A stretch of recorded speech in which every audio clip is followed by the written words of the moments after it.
ہمیں ان تمام میدانوں میں، جس طرح سے فائنانس کے میدان میں ہم تھوڑا سا آگے بڑھے ہیں، اسی طرح سے سائنس کے میدانوں میں، میڈیسن کے میدانوں میں اور علم کے جتنے میدان ہیں ان میدانوں میں آگے آ کر ہمیں کام کرنا ہوگا۔ یہی اس اسلامک فوبیا کا اصل اور واحد علاج ہے جو تحریک اسلامی کے بڑے مفکر آج آپ کو اور ہمیں بتا رہے ہیں۔ اب اس علاج جو بتایا گیا ہے، اس علاج میں آپ کا اور ہمارا کیا رول ہے؟ اس رول کو، چونکہ آپ اور ہم تحریک اسلامی کے وہ کارکن ہیں جو زمینی لیول پر کام کرتے ہیں، پہلی بات ہمیں اپنے دماغوں سے یہ بات نکال دینی چاہیے کہ ہم تو بہت نیچے لیول پر کام کر رہے ہیں اور یہ بہت بڑے فلسفیانہ گفتگو ہے یا بہت بڑی فلسفیانہ سوچ ہے کہ ہم سلیبس کو چینج کریں گے، ہم ان کو چیلنجز کریں گے جو موجودہ تھیوریز ہیں یا موجودہ جو بکس ہیں، ٹیکسٹ بک ہیں، ان کو چیلنج کر کر ہم ان کی جگہ بکس کو کیسے کریں گے۔ تو میرے دوستو، جو نیوٹن تھا اس نے گرتا ہوا ایک سیب ہی تو دیکھا تھا، اس نے پوری فلسفہ فزکس کا بدل دیا، تو آپ اور ہم کیوں نہیں بدل سکتے؟ ہمیں مسلسل کام کرنے کی ضرورت ہے۔ سعادت اللہ حسینی صاحب امیر جماعت اسلامی نے جب امارت سنبھالی تو انہوں نے تو سب سے پہلا خطبہ دیا، سب سے پہلی اسپیچ امیر بننے کے بعد، تو انہوں نے ایک قصہ سنایا۔ وہ قصہ میں آپ کو بیان کرتا ہوں۔ انہوں نے کہا کہ جب براک اوباما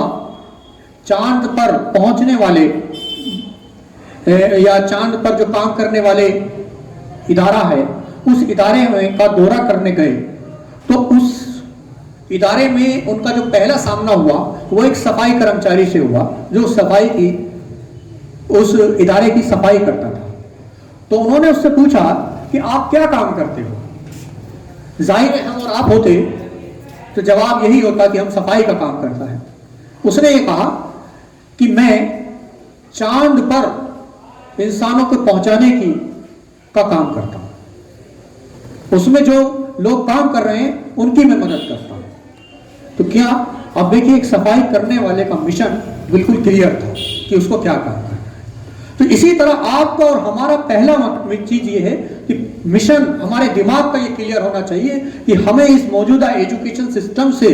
ایجوکیشن تو حاصل کرنی ہے، لیکن ہمارا جو ٹارگیٹ ہے وہ اس نالج کا اسلامکلائزیشن سے۔ ہمیں اس پورے سلیبس کو بدلنا ہے، ہمیں اس پورے کنٹینٹ کو بدلنا ہے، ہمیں اس میں جو تھیوریز ہیں ان کو چیلنجز کرنا ہے، اس کے سامنے ہمیں ریسرچ کرنا ہے، ان ریسرچ کے میدان میں آگے آ کر اپنے ریسرچ کو ہمیں ثابت کرنا ہے۔ دوسری ایک سوچ جو خاص کر اس پٹی میں پائی جاتی ہے وہ یہ ہے کہ ہمارے دماغوں کے اندر بچپن سے لے کر یہ بات بھری جاتی ہے کہ تعلیم دو طرح کی ہوتی ہے، ایک دینی تعلیم، ایک دنیاوی تعلیم۔ ایسا ہی سکھایا جاتا ہے کہ جو درس نظامی ہے یعنی جو مدارس کے اندر دی جانے والی تعلیم ہے اس کو دینی تعلیم کا نام دیا جاتا ہے، اور جو کالج کے اندر سائنس اور ٹیکنالوجی کی، لٹریچر کی اور ہیومینٹیز کی تعلیم ہے اس کو دنیاوی تعلیم کا نام دیا جاتا ہے۔ اللہ کے رسول صلی اللہ علیہ وسلم کے زمانے میں، صحابہ کرام کے زمانے میں، اس کے بعد کے زمانے میں، یا بلکہ میں یہ کہوں کہ ابن خلدون تک کے زمانے میں ایسا بٹوارا کبھی نہیں ہوا کہ دین کی تعلیم اور دنیاوی تعلیم کا الگ الگ فلسفہ ہے۔ جب انگریزوں سے ہم لوگوں نے علمیت کے میدان میں پار پایا تھا تو اس کی وجہ یہی تھی کہ انہوں نے بھی جو ان کا بیسک فنڈامنٹل تھا یعنی پوپ اور جو دوسرے فلاسفر تھے ان کے جو بیچ کا ریلیشن تھا وہ خراب ہوا تھا۔ اسی طرح ہمارے اندر یہ پوپ سسٹم کو لانے کی کوشش کی گئی کہ یہ جو درس نظامی سے نکلنے والے فارغین ہیں یہ پوپ کلچر کی طرف ہیں، اور یہ جو باقی لوگ ہیں جو اسکول اور کالج سے نکلنے والے لوگ ہیں یہ ماڈرن کلچر کے لوگ ہیں۔ اس طرح کا گیپ رکھنے کی کوشش کی گئی اور وہ گیپ آج بڑھتا چلا گیا۔ ہمیں اس گیپ کو بانٹنے کی ضرورت ہے، اپنے دماغ سے یہ بات نکالنے کی ضرورت ہے کہ کوئی تعلیم دنیاوی اور دینی تعلیم نہیں ہوتی۔ ہمیں تعلیم حاصل کرنی ہے اور وہ تعلیم کا مقصد اگر یہ ہے کہ ہم اللہ کے دین کی اقامت کریں گے، اللہ کے دین کی اشاعت کریں گے، ہم اس دین کا اظہار کریں گے، تو یقین جانیے وہ تمام تعلیم دینی تعلیم ہے، چاہے وہ سائنس اور ٹیکنالوجی کی تعلیم ہے، چاہے وہ ہماری دوسرے فلسفوں کی تعلیم ہے۔ تو ہم اپنے دماغ سے دینی تعلیم اور دنیاوی تعلیم کا جو ڈسٹریبیوشنز ہے اس کو بالکل ختم کریں۔ اس ڈسٹریبیوشن کو ختم کرنے کی بہت کوشش کی گئی، لیکن ہمارے دماغوں کے اندر یہ اس طریقے سے بھرا گیا ہے کہ اس کو ختم نہیں ہو پا رہا۔ علی گڑھ مسلم یونیورسٹی کی استھاپنا سر سید نے کی تو اس کو پورا ماڈرن ایجوکیشن کی طرف موڑ دیا گیا۔ مولانا قاسم نانوتوی رحمۃ اللہ علیہ نے دارالعلوم دیوبند کی جو استھاپنا کی تو اس کو پوری طریقے سے درس نظامی کو پوری طریقے سے دینی تعلیم کا ایک محورہ بنا کر پیش کیا گیا۔ پھر ان دونوں کی چیز کو بانٹنے کے لیے دارالعلوم دیوبند یا جامعۃ الفلاح جیسے اداروں کی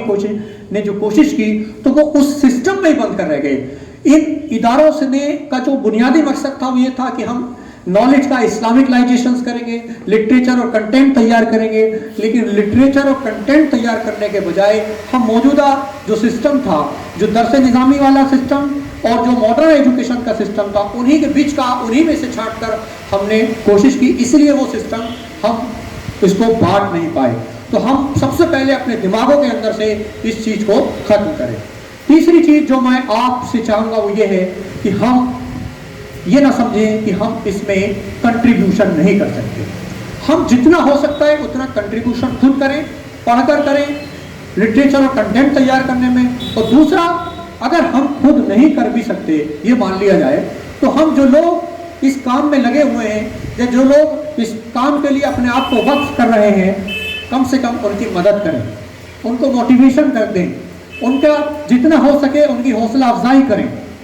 ہمارے بس کی کم سے کم اتنا کام تو ہو سکتا ہے کہ نرسری اور کے جی کی جو کتابیں ہیں جہاں پر بچوں کو الفابیٹک سکھایا جاتا ہے، ABCD ایپ انار الف با تا سا دکھایا جاتا ہے، کم سے کم ہم اسی پر غور کر لیں